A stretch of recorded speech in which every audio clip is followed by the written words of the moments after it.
क्या आपको पता है हर एक सेंटेंस का हार्ट होता है और अगर वो हार्ट रुक गया तो सेंटेंस कैसे जिंदा रह पाएगा। तो आज हम वही सेंटेंस का हार्ट डिस्कवर करने जा रहे हैं। तो welcome back to step two English with Reena. और आज का टॉपिक शुरू करने से पहले कुछ सेंटेंसेस है उसको आप देख लीजिए।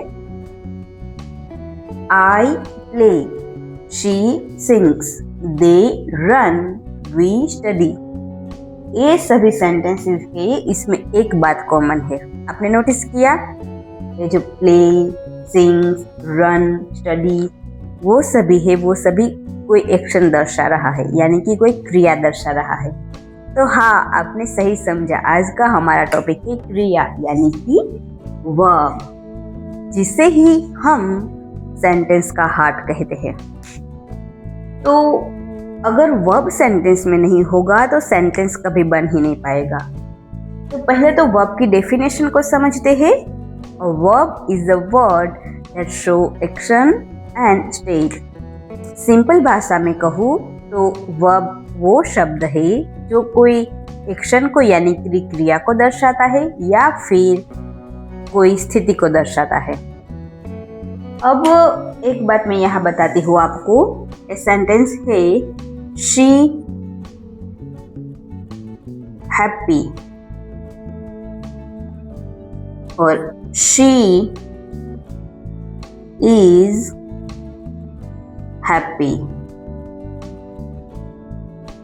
इन दोनों सेंटेंस में क्या फर्क है? इस इज का। ये सेंटेंस कंप्लीट नहीं कहलाएगा क्योंकि इस सेंटेंस में कोई भी वर्ब नहीं है, पर यहाँ जो ए इज है ना, वो एक स्थिति को दर्शाता है। वह कैसी है? हैप्पी है। तो ये होने का जो सेंस है, स्थिति है, वो इज दर्शाता है, यानी कि वो स्टेट दर्शाता है। और यहाँ जो प्ले, सिंग्स, रन वो कोई एक्शन को दर्शा रहा है। तो ये सभी वर्ब है।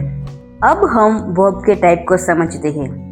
वर्ब के बहुत सारे टाइप्स है, उसमें से 3 main type based on function, based on meaning and based on object हम सीखेंगे। और उसके अंदर जो टाइप्स आते हैं वो भी मैं आज आपको बताऊंगी। तो वीडियो में एंड तक बने रहेगा। और हाँ, अगर आपने पार्ट ऑफ स्पीच सीरीज की और वीडियो नहीं देखी है तो आप जाके देख सकते हैं। मैंने पार्ट ऑफ स्पीच के लिए पूरा प्लेलिस्ट बना के रखा है।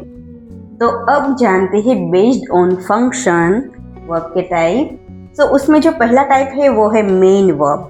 मेन वर्ब क्या होता है? मेन वर्ब सेंटेंस का मेन मीनिंग दर्शाता है। सेंटेंस में क्या काम हो रहा है वो दर्शाता है। जैसे कि आई प्ले क्रिकेट, तो यहाँ जो प्ले है वो मेन क्रिया हो रही है, तो ये मेन वर्ब है। शी सिंग्स ब्यूटीफुली, तो यहाँ जो सिंग्स है वही मेन क्रिया हो रही है, वही क्रिया है, तो वो मेन वर्ब है।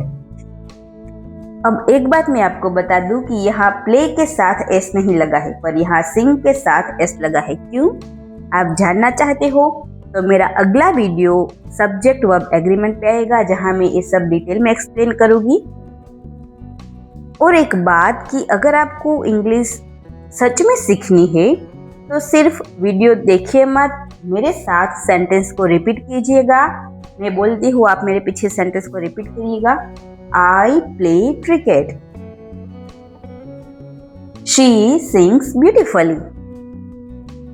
Very good. सो दूसरा टाइप है हेल्पिंग वर्ब। तो हेल्पिंग वर्ब में क्या होता है? वो उसका कोई स्पेशल मीनिंग नहीं होता, वो मेन वर्ब को हेल्प करता है। उसके नाम पर से ही आपको समझ में आएगा। और हेल्पिंग वर्ब को हम एक्सिलरी वर्ब भी कहते हैं।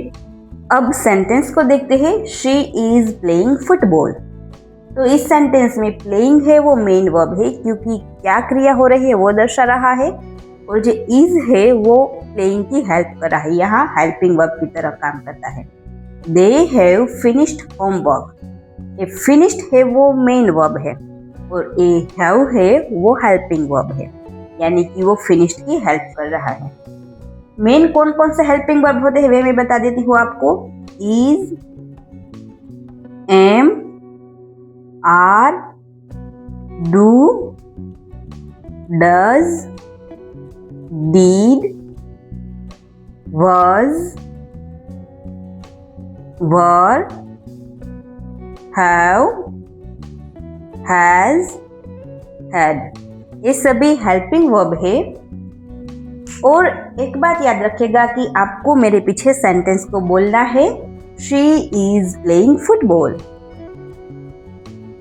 They have finished homework. Very good. तीसरा टाइप है modal verb. Based on function में पहला हमने सीखा मेन वर्ब, दूसरा सीखा हेल्पिंग वर्ब एंड तीसरा है मॉडल वर्ब। तो मॉडल वर्ब क्या करता है? मॉडल वर्ब एबिलिटी को बताता है, पॉसिबिलिटी को दर्शाता है, परमिशन लेने या देने के लिए यूज होता है या फिर ऑब्लिगेशन को बताता है। अब देखते हैं आई कैन स्विम। यहाँ जो कैन है वो क्या बताता है? एबिलिटी को बताता है। यू मस्ट कंप्लीट होमवर्क, यहाँ जो मस्ट है वो ऑब्लिगेशन को यानी कि रिस्पॉन्सिबिलिटी को बताता है। आप मेरे पीछे सेंटेंस को बोलिए, I can swim, you must complete homework. Very good. तो मॉडल वर्ब में कौन कौन से वर्ब आ सकते हैं वे मैं बताती हूँ। Can, could, might, must, shall, should, will, would, वो सभी मॉडल वर्ब में आते हैं। अब हम देखते हैं बेस्ड ऑन क्या आएगा। आपको पता है हमने पहले बात की थी या बेस्ड ऑन मीनिंग। हमने वर्ब के टाइप बेस्ड ऑन फंक्शन तो सीख लिए, अब आते हैं बेस्ड ऑन मीनिंग। तो बेस्ड ऑन मीनिंग में पहला टाइप है एक्शन वर्ब। एक्शन वर्ब क्या करता है? वो एक्शन दर्शाता है, वो चाहे फिजिकली हो या फिर मेंटली हो। जैसे कि ही रन्स फास्ट, यहाँ जो रन्स है वो फिजिकल एक्शन है। I think about the answer, यहाँ जो थिंक है वो मेंटल एक्शन है। तो एक्शन वर्ब सेंटेंस में क्या एक्शन हो रहा है वो बताता है, वो चाहे फिजिकल हो सकता है चाहे मेंटल हो सकता है।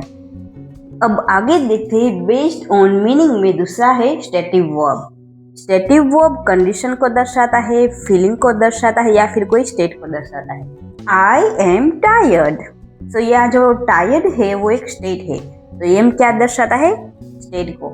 शी नोज द आंसर, यहाँ नोज वो भी एक स्टेट को दर्शाता है, तो वो भी क्या है? Stative verb. याद रखिएगा स्टेटिव वर्ब में फिजिकल एक्शन नहीं होता। कौन से स्टेटिव वर्ब आ सकते हैं? बी वर्ब के सभी रूप आ सकते हैं, हैव आ सकता है, लव, लाइक, सिंग, वो सभी स्टेटिव वर्ब में आ सकते हैं। अब आगे देखते हैं तीसरा टाइप बेस्ड ऑन ऑब्जेक्ट। उसमें क्या आता है? पहला ट्रांजिटिव वर्ब। ट्रांजिटिव वर्ब वो वर्ब होते हैं जिसको मीनिंग कंप्लीट करने के लिए ऑब्जेक्ट की जरूरत होती है। एग्जाम्पल की मदद से समझते हैं। आई रीड अ बुक, तो यहाँ अगर मैंने सिर्फ इतना लिखा होता कि आई रीड, तो क्या वो मीनिंग कंप्लीट हो जाता? नहीं ना। उसके लिए मुझे एक ऑब्जेक्ट चाहिए, वो कुछ भी हो सकता है, बुक, न्यूज़पेपर, आर्टिकल, पर यहाँ कुछ ऑब्जेक्ट चाहिए तभी ये मीनिंग कंप्लीट करता है, तो उससे क्या कहते हैं? Transitive verb. She likes ice cream, she likes सिर्फ लिखा होता तो वो मीनिंग कंप्लीट नहीं होता, उसके लिए कोई ना कोई ऑब्जेक्ट तो चाहिए ही। तो मेरे पीछे सेंटेंस को दोहराइए, I read a book, she likes ice cream. Very good. अब दूसरा जो है वो कंप्लीटली उससे अपोजिट है। यहाँ जो ट्रांजिटिव है मुझे यहाँ इन लगा देना है, इंट्रांजिटिव, तो क्या हो गया? उसका कंप्लीट अपोजिट। सो इंट्रांजिटिव वर्ब का मतलब होता है कि ऐसा वर्ब जिसको कंप्लीट करने के लिए ऑब्जेक्ट की जरूरत नहीं होती। जैसे कि अगर मैं लिखूं ही स्लीप्स, तो यहाँ मीनिंग कंप्लीट हो गया, मुझे उसके लिए कोई ऑब्जेक्ट की जरूरत नहीं है। ही स्लीप लिखा तो भी एक सेंटेंस कंप्लीट है। दूसरा सेंटेंस लिखती हूँ, दे रन फास्ट, तो यहाँ जो है दे रन फास्ट, तो ये भी सेंटेंस कंप्लीट है, उसके लिए मुझे कोई ऑब्जेक्ट की जरूरत नहीं है। तो क्या हुआ? ये भी इंट्रांजिटिव वर्ब हुआ। अब मेरे पीछे सेंटेंस को दोहराइए, he sleeps, they run fast. Very good. तो आज हमने क्या सीखा?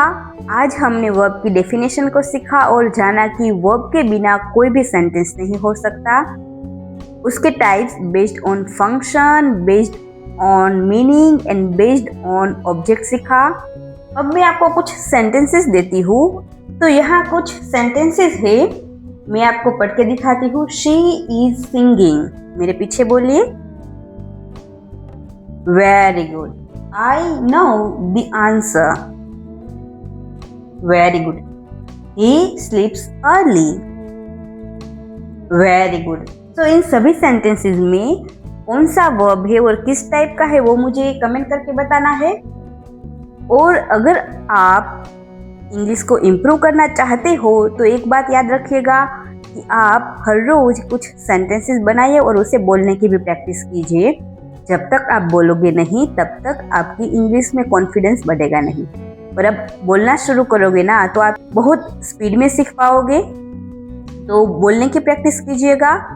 और जैसे कि मैंने पहले बताया कि अगर आपने पार्ट ऑफ स्पीच की और वीडियो नहीं देखी तो वो भी जाके देख लीजिएगा। मैंने पूरा प्लेलिस्ट बना दिया है। और मिलते हैं एक ऐसे ही वीडियो में, तब तक के लिए स्टे ट्यून्ड।